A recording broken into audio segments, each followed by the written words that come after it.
Hello बच्चों, good morning. जो सुबह देख रहे हैं गुड आफ्टरनून, जो दोपहर को देख रहे हैं और जो शाम को देख रहे हैं उसके लिए गुड इवनिंग। गुड नाइट मैं बोलूँगा नहीं, क्योंकि अगर मैंने गुड नाइट बोल दिया और तुम लोग कहीं सो गए तो बहुत कुछ खो दोगे। इसलिए जागते रहो। 10 दिन की ही तो बात है। 10 दिन अगर आपकी तैयारी अच्छी से हो गई तो आपके मार्क्स अच्छे आ जाएंगे। आपका भविष्य इसी पर निर्भर है। इसलिए लगातार जागते रहो, मेहनत करते रहो, रिजल्ट अच्छे आएंगे ही आएंगे। तो आज मैं आपके सामने क्लास 12th के ज्योग्राफी का ऑब्जेक्टिव क्वेश्चन लाया हूं, जिसमें बहुत सारे इंपॉर्टेंट क्वेश्चन है जो पूछे भी जा चुके हैं। तो इस वीडियो में मैं आपको ज्योग्राफी के सारे क्वेश्चन के सॉल्यूशन बताऊंगा, जिसके आने के चांसेस ज़्यादा से ज़्यादा है। इसलिए इस वीडियो में बने रहें और जितने भी दोस्त हैं उनमें शेयर करें। अगर ये क्वेश्चन एग्जाम में आ जाते हैं तो मेरे लिए इससे बढ़िया कुछ नहीं हो सकता। तो चलिए शुरू करते हैं, इस वीडियो को पूरा देखते हैं।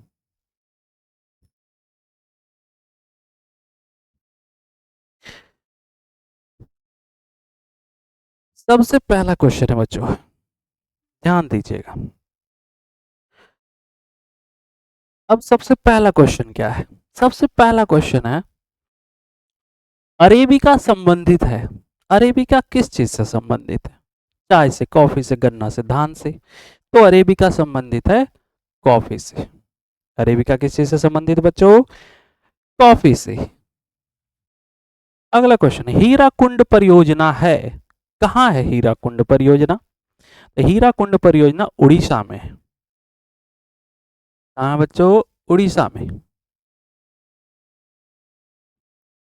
अगला क्वेश्चन है, लूनी नदी के प्रवाह की दिशा क्या है? किस दिशा की ओर लूनी नदी बहती है? तो लूनी नदी बहती है पश्चिमी दिशा की ओर। किस दिशा की ओर बच्चों? पश्चिमी दिशा की ओर बहती है। अगला क्वेश्चन, निम्नलिखित नदियों में से सर्वाधिक प्रदूषित कौन है? सबसे गंदी नदी कौन है? प्रदूषित नदी सतलुज, यमुना, सोन, गोदावरी। जैसा कि हाल फिलहाल आप देख ही रहे होंगे, न्यूज में भी आ रहा है, सबसे गंदी नदी कौन थी, अभी भी है, वह है यमुना नदी, जिसे हम लोगों ने ही गंदा किया है। पानीपत तेल शोधन केंद्र किस राज्य में अवस्थित है? तो पानीपत, तो ऐसे ही देख लीजिए, पानीपत कहाँ है? तो पानीपत जहां होगा वही उसका तेल शोधन केंद्र होगा। तो पानीपत है हरियाणा में। तो हरियाणा में पानीपत तेल शोधन केंद्र स्थापित है। अगला क्वेश्चन है, निम्नलिखित राज्यों में से किसमें नरौरा नाभिकीय ऊर्जा केंद्र अवस्थित है? तो नरौरा कहाँ है? आप ये खोज लीजिए कि नरौरा कहाँ है। तो नरौरा है उत्तर प्रदेश में, तो उत्तर प्रदेश में होगा नरौरा नाभिकीय ऊर्जा केंद्र। अगला क्वेश्चन, कलपक्कम किस राज्य में? कलपक्कम जगह का नाम है बच्चों। तो कलपक्कम कहाँ है? तो कलपक्कम है तमिलनाडु में। कलपक्कम कहाँ है बच्चों? तमिलनाडु में कलपक्कम है। अगला क्वेश्चन, विश्व व्यापार संगठन यानी WTO, जिसको कहते हैं वर्ल्ड ट्रेड ऑर्गेनाइजेशन, का मुख्यालय कहाँ स्थित है? तो वो है जेनेवा में। कहाँ बच्चों? जेनेवा में। अगला क्वेश्चन है, किस संघ का मुख्यालय काठमांडू में अवस्थित है? किस संघ का मुख्यालय काठमांडू यानी नेपाल में स्थित है? तो नेपाल में जो स्थित है वो है दक्षेस। इसका मुख्यालय कहाँ, हेडक्वार्टर कहाँ है? तो वो है काठमांडू में। फिर अगर एक क्वेश्चन अगर बदल गया, अगर क्वेश्चन ऐसा आ गया कि ओपेक का मुख्यालय कहाँ है? तो ओपेक का मुख्यालय है वियना में, यानी ऑस्ट्रिया में। कहाँ बच्चों? वियना में। कहाँ बच्चों? वियना में।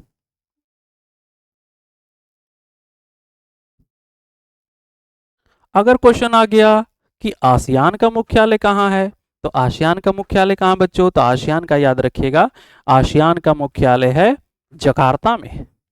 कहाँ है बच्चों? जकार्ता में। आसियान का मुख्यालय है जकार्ता में। तो इस तरह से क्वेश्चन अगर चेंज होते हैं तो ध्यान रखिएगा, ओपेक वियना में, दक्षिण काठमांडू में, और आसियान जो है जकार्ता यानी इंडोनेशिया में। अगला, ओपेक संबंधित, तो ओपेक किस चीज से संबंधित है? तो ओपेक संबंधित है पेट्रोलियम निर्यात से। ओपेक संबंधित है पेट्रोलियम निर्यात से। नदी के सहारे बसा गांव किस प्रतिरूप में आएगा? कैसा नदी के किनारे घर बने होते हैं? वो जो मोहल्ला होता है वो किस तरह का होता है? तो वो रेखीय होता है, क्योंकि नदी के किनारे किनारे घर बने होते हैं। तो अगर उसको देखा जाए तो एक रेखा में घर बने होते हैं, इसलिए उसको रेखीय कहते हैं।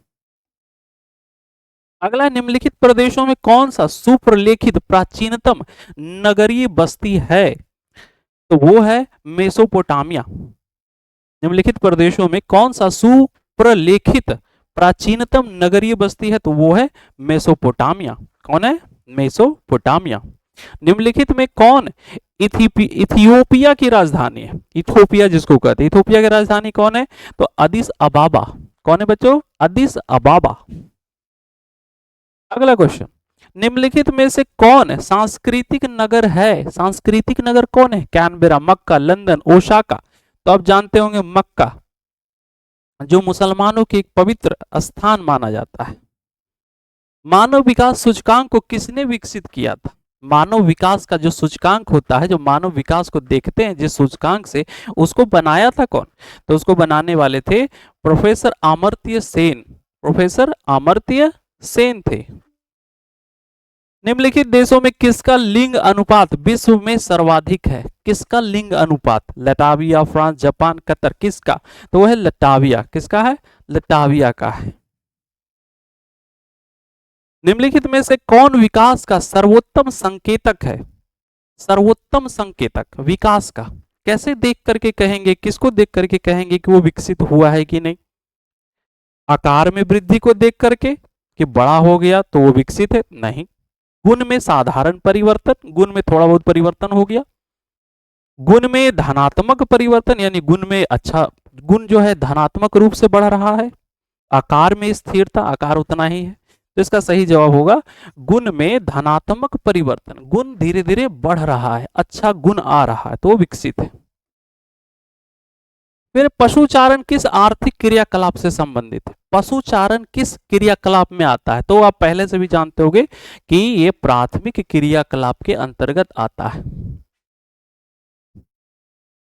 निम्नलिखित में से कौन रोपण फसल है? रोपण फसल, अब जानते हैं बिहार के अधिकतर लोग किसान ही हैं।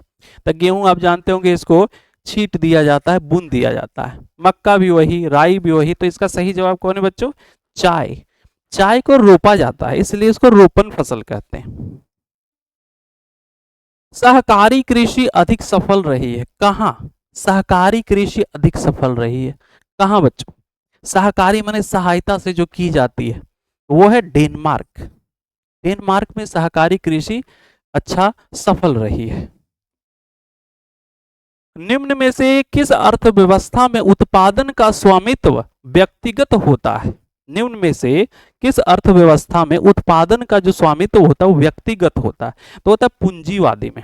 पूंजीवादी में एक ही व्यक्ति मालिक होते हैं और वही उसके हकदार कमाई के होते हैं।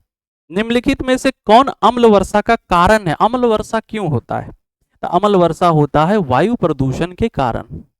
वायु गंदा होता है तभी अम्ल वर्षा होती है। अगला है, प्रादेशिक नियोजन का विशिष्ट लक्षण है। प्रादेशिक नियोजन का विशिष्ट लक्षण क्या है? यानी प्रदेशों में जो नियोजन बनाए जाते हैं उसके लक्षण क्या हैं? तो आर्थिक व्यवस्था में विभिन्न सेक्टरों का विकास, परिवहन जल तंत्र में क्षेत्रीय विभिन्नताएं, क्षेत्र विशेष के विकास का उपागम, ग्रामीण क्षेत्रों का विकास। तो वो होता है क्षेत्र विशेष के विकास का उपागम, यानी जिस क्षेत्र को विकसित के लिए नियोजित किया गया है उस क्षेत्र का विकास करना। निम्नलिखित रोगों में कौन वायुजन्य नहीं है? यानी कि वायु से होने वाले रोग नहीं है। तो श्वसन संक्रमण वायु से होता है, नेत्र संश्लेषण शोथ ये भी वायु से होता है। अतिसार सुने होंगे जिसे डायरिया भी कहते हैं, है ना। अतिसार जो है वो वायु से नहीं होता है, वो गंदे पानी पीने से होता है। पारादीप पतन किस नदी डेल्टा पर स्थित है? पारादीप पतन तो कहाँ है बच्चों? तो वह है महानदी पर। किस नदी पर? महानदी पर। तुतिकोरिन पतन अवस्थित है। तुतिकोरिन जिसका नाम अब थूथुकोडी हो गया है, पहले तुतिकोरिन हुआ करता था। तो कहाँ है बच्चों? वो है तमिलनाडु में। कहाँ बच्चों? तमिलनाडु में। अगला क्वेश्चन, पूर्व मध्य रेलवे का मुख्यालय कहाँ है? पूर्व मध्य रेलवे, ये हमारे बिहार में, हाजीपुर में। आईटीडीपी क्या है? आईटीडीपी, तो आईटीडीपी, तो आई का मतलब क्या होता है? आईटीडीपी इसका फुल फॉर्म ध्यान रखिएगा तो आपको पता चल जाएगा। आई का होता है इंटीग्रेटेड, टी से ट्राइबल्स, डी से डेवलपमेंट और पी से प्रोग्राम, यानी समन्वित जनजातीय विकास प्रोग्राम होता है। अगला क्वेश्चन देखेंगे, गैरिसन नगर का संबंध किससे है? तो छावनी से है। किससे है? छावनी। गैरिसन नगर मतलब जहां पर सेना लोग अपनी छावनी बना करके रहती है, वो गैरिसन नगर होता है। निम्नलिखित आर्थिक क्रियाओं में कौन ग्रामीण अधिवासों से संबंधित है?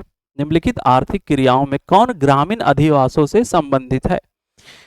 तो आप जानते होंगे कि आर्थिक क्रिया ग्रामीण में यानी गांव में कौन सी क्रिया होती है? तो खेती होती है, पशुपालन होती है, तो किस क्रिया के अंतर्गत आते हैं? तो आते हैं प्राथमिक क्रिया के अंतर्गत आते हैं। किस क्रिया के बच्चों? प्राथमिक क्रिया। भारत में पुरुष प्रवास की प्रमुख धारा क्या है? प्रमुख धारा पुरुष प्रवास, यानी पुरुष क्यों दूसरे जगह चले जाते हैं? पुरुष एक जगह छोड़कर दूसरे जगह जाने का कारण क्या है? तो उसका कारण है, उसके कारण तो वैसे बहुत है, लेकिन यहाँ पर क्या है? यहाँ पर प्रमुख धारा क्या है, यानी कहाँ से जाते हैं पुरुष? पुरुष शहर से शहर जाते हैं, यानी ग्रामीण से ग्रामीण जाते हैं, गांव से दूसरे गांव, नगरीय से नगरीय जाते हैं, या ग्रामीण से नगरीय जाते हैं। तो ज्यादातर आप देखे होंगे कि गांव से ही नगर जाते हैं, शहर जाते हैं कमाने के लिए। 2011 की जनगणना के अनुसार किस राज्य की जनसंख्या का घनत्व सर्वाधिक है? किस राज्य की जनसंख्या घनत्व सबसे ज्यादा है? तो वह है हमारे बिहार की। कहाँ है बच्चों? बिहार की जनसंख्या घनत्व सबसे ज्यादा है। अब है, निम्नलिखित में किस राज्य में सर्वाधिक संख्या में अप्रवासी आते हैं? निम्नलिखित में किस राज्य में सबसे ज्यादा अप्रवासी लोग आते हैं? तो महाराष्ट्र में आते हैं। कहाँ थे? महाराष्ट्र। अगला क्वेश्चन, निम्नलिखित में से कौन एक जन स्थानांतरण का अपकर्ष कारक नहीं है? मतलब लोग जो एक जगह से दूसरी जगह जाते हैं उसके अपकर्ष कारक में नहीं गिना जाता है। रहन सहन की बेहतर दशाएं, अनुकूल जलवायु, रहन सहन की निम्न दशाएं, शांति एवं स्थायित्व। तो है रहन सहन की निम्न दशाएं, रहन सहन की निम्न दशाएं। निम्नलिखित केंद्र शासित प्रदेशों में किसकी साक्षरता दर उच्चतम है? केंद्र शासित प्रदेश पूछा गया है, केंद्र शासित प्रदेश में किसका साक्षरता दर सबसे ज्यादा है? तो वो है लक्षद्वीप का, लगभग 92% है। निम्नलिखित में कौन वन आधारित उद्योग है? वन आधारित उद्योग कौन है? वन आधारित यानी कि जंगल से, तो जंगल से हमें पेड़ मिलता है और पेड़ से हम कागज बनाते हैं, तो कौन सा उद्योग आएगा? कागज उद्योग आएगा इसमें। विश्व का सघनतम रेल तंत्र पाया जाता है, सबसे घना रेल तंत्र कहाँ है बाबू? तो वह है यूरोप में। कहाँ है? यूरोप में। आवादान, आवादान उदाहरण, आवादान किसका उदाहरण? आवादान है तेल पतन का। आवादान किसका उदाहरण है बच्चों? तेल पतन का। नागासाकी उदाहरण है, नागासाकी किसका उदाहरण है? तो मत्स्यन पतन का है। किसका है? मत्स्यन पतन। स्वेज नहर जोड़ती है, स्वेज नहर किसको जोड़ती है? तो स्वेज नहर जोड़ती है लाल सागर को भूमध्य सागर से, लाल सागर को भूमध्य सागर से। किस मार्ग का उपयोग उत्तर पूर्व संयुक्त राज्य अमेरिका एवं पश्चिमी यूरोप के बीच व्यापार के लिए होता है? किस मार्ग का उपयोग होता है? उत्तर पूर्व संयुक्त राज्य अमेरिका एवं पश्चिमी यूरोप के बीच व्यापार के लिए होता है, तो वह उत्तरी अटलांटिक समुद्री मार्ग। कौन सा मार्ग बच्चों? उत्तरी अटलांटिक समुद्री मार्ग। अगला क्वेश्चन, निम्नलिखित में कौन आंतरिक सामुद्रिक पतन नहीं है? आंतरिक समुद्री पतन नहीं है, अंदर वाला, तो वो है एथेंस। कौन है बच्चों? एथेंस है वो। बॉक्साइट उत्पादन में अग्रणी राज्य का है, कहाँ बॉक्साइट सबसे ज्यादा मिलता है? तो बॉक्साइट जहां मिलता है वो है उड़ीसा।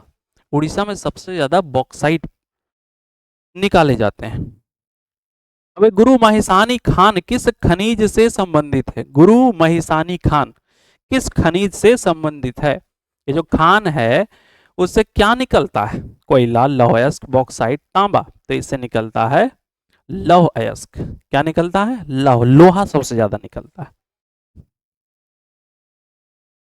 निम्न में कौन धात्विक खनिज है? जिससे धातु प्राप्त होते हैं उसको धात्विक खनिज कहते हैं। तो धात्विक खनिज जो है कौन कौन है? लौह अयस्क, तांबा, मैग्नीज, इनमें सभी। तो ये सभी है। मैग्नीज से हमें मैग्नीज मिलता है, तांबा से तांबा, लौह अयस्क से लोहा मिलता है। भद्रावती का संबंध है। भद्रावती का संबंध किससे है बच्चों? सूती वस्त्र उद्योग से, लौह इस्पात उद्योग से, पेट्रो रसायन उद्योग से, जूट उद्योग से। तो वह है पेट्रो रसायन उद्योग से भद्रावती। अगला क्वेश्चन, ट्रॉम्बे किस राज्य में है? ट्रॉम्बे है बाबू महाराष्ट्र में। कहा बच्चों? महाराष्ट्र में ट्रॉम्बे है। यहां नाभिकीय ऊर्जा परमाणु केंद्र है। बोकारो इस्पात केंद्र कहाँ है? मिश्रित क्षेत्र में, निजी क्षेत्र में, सार्वजनिक क्षेत्र में, इनमें से कोई नहीं। तो बोकारो इस्पात केंद्र जो है बच्चों वो सार्वजनिक क्षेत्र, मतलब ये सरकारी है, इसे गवर्नमेंट चलाती है। किस नगर को दक्षिण भारत का मैनचेस्टर कहते हैं? किस नगर को दक्षिण भारत यानी साउथ में मैनचेस्टर कहा जाता है?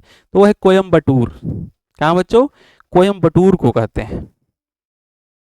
2011 की जनगणना के अनुसार भारत के किस राज्य में नगरीय जनसंख्या का प्रतिशत सर्वाधिक था? यानी नगरों में लोग ज्यादा रहते थे। तमिलनाडु, केरल, महाराष्ट्र, गोवा। गोवा चूंकि बहुत छोटा है इसलिए वहां की जनसंख्या ज्यादा से ज्यादा नगर में ही रहती है, वहां गांव है ही नहीं। निम्न में कौन खनन नगर नहीं है? यानी जहां खुदाई नहीं होता, जहां कोई खनिज नहीं निकाला जाता है खोद करके, तो वो कौन सा नगर है? वो है पटना। कौन सा नगर बच्चों? पटना है, हमारी बिहार की राजधानी पटना। रोहतक एक उदाहरण है। रोहतक किसका उदाहरण? प्राचीन शहर का? तो नहीं सुने होंगे रोहतक का नाम। मध्यकालीन शहर का? तो वो भी नाम नहीं सुने होंगे। तो ये है सैटेलाइट शहर। कौन सा शहर? सैटेलाइट शहर। थोड़ा बहुत प्रेजेंस ऑफ माइंड भी लगाइएगा। अगर आप भूल गए कि वहां हमको नहीं समझ में आ रहा है तो आप बाकी दूसरे ऑप्शन को देख करके भी समझ सकते हो और दिमाग लगा के सही आंसर खोज सकते हो। निम्न शहरों में कौन गुजरात में अवस्थित नहीं है? गुजरात में कौन नहीं है? अब सूरत सुने होंगे, सूरत गुजरात में ही है। अब नासिक सुने, नासिक मद्रास में है। मद्रास में नासिक है यानी ये तो गुजरात में होगा नहीं। भारत की जनगणना के अनुसार निम्नलिखित में कौन नगर की परिभाषा का अंग नहीं है? भारत की जनगणना के अनुसार निम्नलिखित में कौन नगर की परिभाषा का अंग नहीं है? जनसंख्या घनत्व 400 व्यक्ति प्रति वर्ग किलोमीटर, नगर पालिका का निगम का होना, है ना? समझ लो क्वेश्चन, समझिएगा पहले। भारत की जनगणना के अनुसार निम्नलिखित में कौन सा नगर की परिभाषा का अंग नहीं है? नगर से मतलब उसको नहीं है, नगर में वो काम होता नहीं है। और जानबे कर तो जनसंख्या घनत्व 400 व्यक्ति प्रति वर्ग किलोमीटर तो नगर में होता है। नगर पालिका या निगम जरूर होता है नगर में।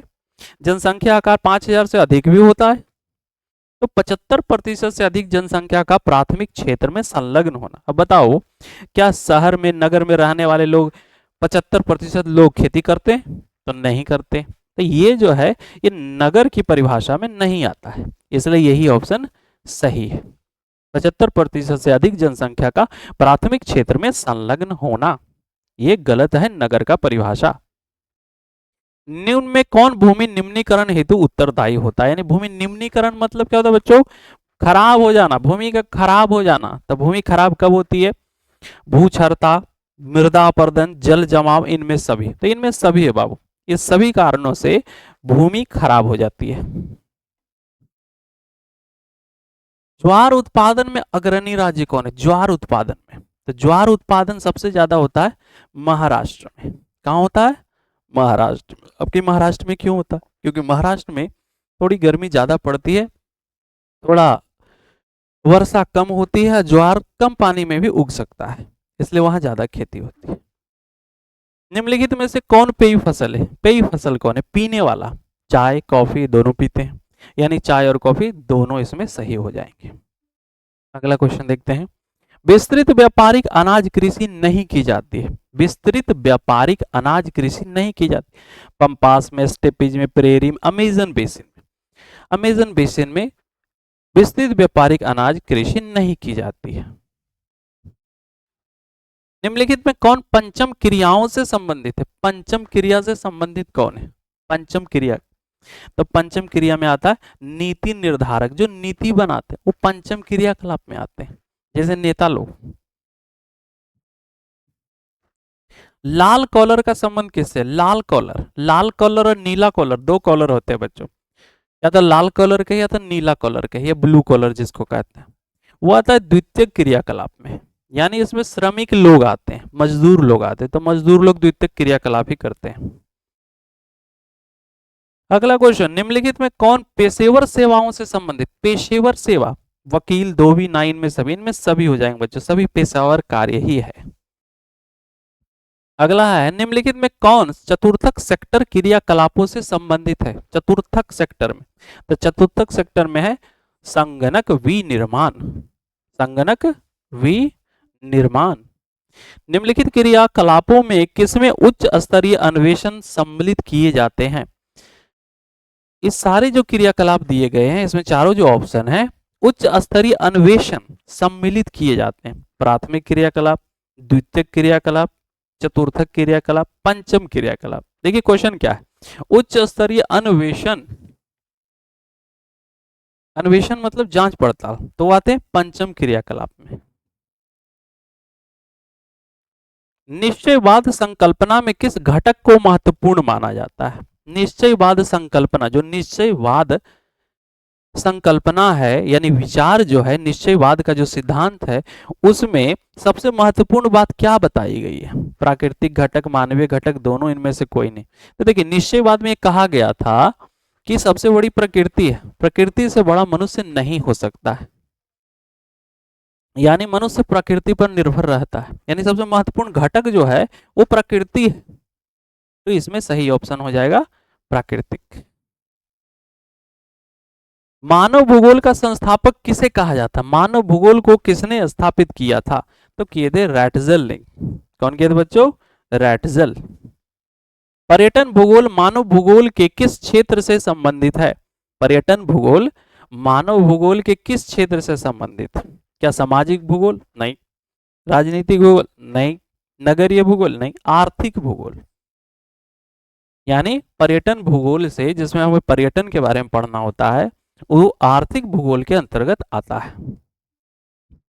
निम्नलिखित क्षेत्रों में कौन सघन जनसंख्या वाला है? सघन जनसंख्या, सबसे ज्यादा आबादी कहाँ की है? पश्चिमी यूरोप, विषुवतीय प्रदेश, मरुस्थलीय क्षेत्र, तो ये भी है। अब आपको नहीं आया तो प्रेजेंस ऑफ माइंड भी लगाइए। ध्रुवीय प्रदेश, अब बताइए उत्तरी ध्रुव, दक्षिणी ध्रुव पे रहते हैं पॉपुलेशन, आबादी रहती है? नहीं रहती है। मरुस्थलीय क्षेत्र, मरुस्थल में देखें लोगों की आबादी सबसे ज्यादा रहती है? नहीं रहती है। विषुवतीय रेखा पर जहां गर्मी बहुत ज्यादा पड़ती है, क्या वहां रहती है? नहीं रहती है। तो कहां रहेगी? पश्चिमी यूरोप में रहेगी। कहां रहेगी बच्चों? पश्चिमी यूरोप में। अगला, विश्व जनसंख्या का कितने प्रतिशत एशिया में निवास करती है? विश्व जनसंख्या का कितना प्रतिशत एशिया में निवास करती है? तो आप जानते हैं एशिया सबसे बड़ा महादेश है, तो आबादी सबसे ज्यादा होगी, तो है 60%, 60%। अगला, निम्नलिखित में कौन सा जन स्थानांतरण का प्रतिकर्ष कारक नहीं है? जलाभाव, शैक्षणिक सुविधाएं, बेरोजगारी या महामारियां। निम्नलिखित में कौन सा जन स्थानांतरण, लोगों के स्थानांतरण का प्रतिकर्ष कारक नहीं आता है? तो वो है बेरोजगारी। कौन है बच्चों? बेरोजगारी। निम्नलिखित में कौन जन स्थानांतरण का प्रतिकर्ष कारक नहीं है? जननांकीय संक्रमण सिद्धांत की किस अवस्था में जन्म और मृत्यु दोनों दरें उच्च होती है? जननांकीय संक्रमण सिद्धांत, जो जननांकीय संक्रमण सिद्धांत जिसमें पिरामिड बनाया गया था, अगर पढ़े होंगे तो आपको पता होगा, किस अवस्था में जन्म और मृत्यु दोनों दरें उच्च होती है? दोनों दर उच्च होता है, तो प्रथम में होता है। प्रथम अवस्था में जन्म और मृत्यु दर दोनों उच्च होते हैं। इस तरह से मैंने बहुत सारे क्वेश्चन अभी आपके सामने क्लियर किए हैं। आप इसको जितना ज्यादा से ज्यादा पढ़ सकोगे, जितना ज्यादा से ज्यादा याद कर सकोगे, इससे ही क्वेश्चन आएंगे। अगर आप इस पर ध्यान नहीं दोगे तो आपके क्वेश्चन गड़बड़ा सकते हैं, इसलिए जरूर से जरूर अपने दोस्तों को भी बताओ और हमारा टेलीग्राम चैनल भी है राजगीर गुरुजी के नाम से, उसे ज्वाइन कर लीजिए। ज़्यादा से ज़्यादा क्वेश्चन जो बनेंगे उसका मैं पीडीएफ आपके पास भेज दूंगा। इस तरह से मैं अलविदा लेता हूँ। जय हिंद।